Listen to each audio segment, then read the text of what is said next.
On April 2, 2025, President Trump declared a national economic emergency, citing concerns over unfair trade practices. This declaration served as the basis for a new wave of tariffs, essentially taxes on imported goods, targeting countries across the globe. These tariffs, starting at a standard 10%, escalate significantly for nations deemed to have excessive trade surpluses with the United States.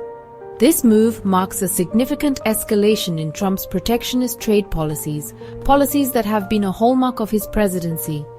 The stated goal of these tariffs is to protect American jobs and industries from what the administration deems as unfair competition.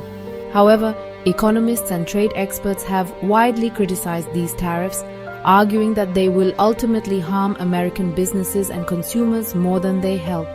The tariffs have been met with immediate backlash from the international community, with several countries threatening retaliatory measures. This new era of protectionism threatens to unravel decades of progress toward a more open and interconnected global economy. The consequences of this decision are likely to be far-reaching, impacting businesses, consumers, and international relations for years to come. Central to the rationale behind these new tariffs is the concept of trade imbalances. The Trump administration argues that countries with large trade surpluses with the United States are engaging in unfair trade practices, ultimately harming American workers. However, this focus on trade imbalances as a justification for tariffs is fundamentally flawed. Economists have long argued that trade imbalances are complex and multifaceted, influenced by a wide range of factors beyond trade policy. Focusing solely on trade deficits as a measure of unfair trade practices ignores the broader context of global economic dynamics. It overlooks the role of savings and investment patterns, currency valuations, and global supply chains in shaping trade balances. The Trump administration has defended its tariffs by invoking the principle of reciprocity. The argument is that if other countries impose tariffs on American goods, the United States has the right to respond in kind. However, the tariffs imposed by the Trump administration are not truly reciprocal.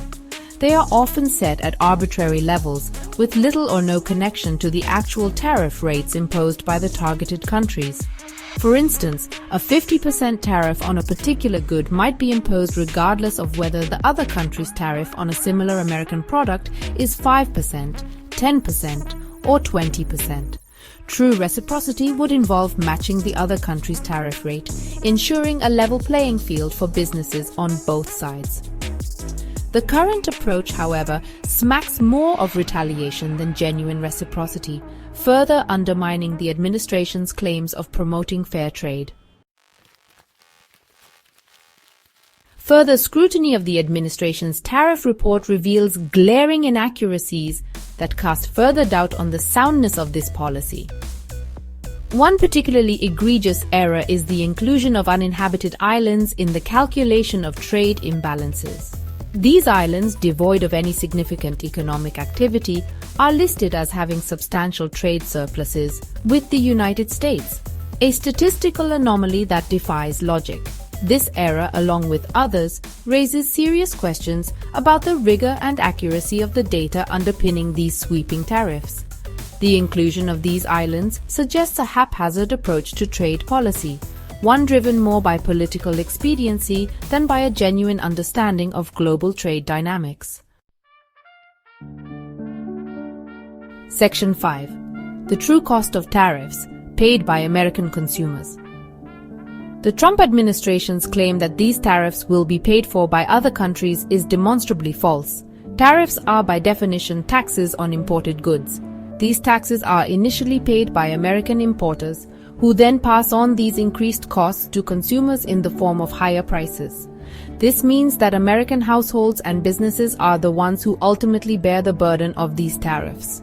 The tariffs act as a regressive tax, disproportionately impacting lower-income households who spend a larger portion of their income on consumer goods. The administration's attempt to portray these tariffs as cost-free to Americans is misleading and ultimately harmful to the very people they claim to protect. Section 6. Economic and global upheaval. The imposition of these tariffs has triggered immediate and widespread economic and geopolitical turmoil. Global markets have reacted with alarm, with sharp declines in stock prices and increased volatility. The uncertainty surrounding trade policy is making businesses hesitant to invest and hire, potentially slowing economic growth. Internationally, these tariffs have strained relations with key allies and trading partners. Countries targeted by these tariffs have vowed to retaliate with their own tariffs on American goods. This tit-for-tat escalation of trade barriers threatens to plunge the global economy into a trade war, with potentially devastating consequences for all involved. Section 7. Essential imports under threat. The tariffs imposed by the Trump administration extend to a wide range of goods, including many that are essential to the American economy and the well-being of its citizens. The United States, despite being a large and diverse economy, relies heavily on imports for many crucial goods. These include raw materials like rare earth minerals used in electronics manufacturing, agricultural products like coffee and bananas, and manufactured goods ranging from automobiles to pharmaceuticals. Tariffs on these goods will lead to higher prices for American consumers and businesses, potentially disrupting supply chains and harming American competitiveness. For example, tariffs on imported steel and aluminum have already increased costs for American manufacturers, making it more expensive to produce everything from cars to washing machines. These higher costs are then passed on to consumers, making everyday goods more expensive for American families. Section 8. The Perils of Protectionism, a Legacy of Lost Prosperity. The tariffs imposed by the Trump administration represent a dangerous embrace of protectionism, a misguided economic policy that has historically led to economic decline and hardship. Protectionism, based on the flawed notion that a country can prosper by isolating itself from the global economy, ignores the fundamental benefits of free trade. Trade allows countries to specialize in what they do best, producing goods and services more efficiently and at lower costs. This specialization, facilitated by open trade, leads to greater economic output, job creation, and higher living standards for all involved.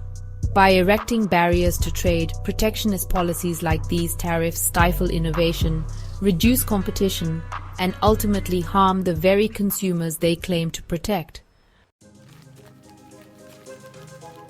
Section 9. Conclusion. A call for reason in a time of turmoil. The Trump administration's tariffs are a dangerous gamble with the American economy and the global trading system. Based on flawed assumptions, inaccurate data, and a misunderstanding of basic economic principles, these tariffs threaten to undermine decades of progress toward a more open and prosperous world. The tariffs are already having a negative impact on American businesses, consumers, and international relations. If this course of action is not reversed, the consequences could be dire, potentially leading to a global trade war, economic recession, and lasting damage to the international order. It is imperative that policymakers on both sides of the aisle come together to reject this misguided protectionism and chart a course toward a more sustainable and mutually beneficial trading system. The well-being of the American people and the future of the global economy depend on it.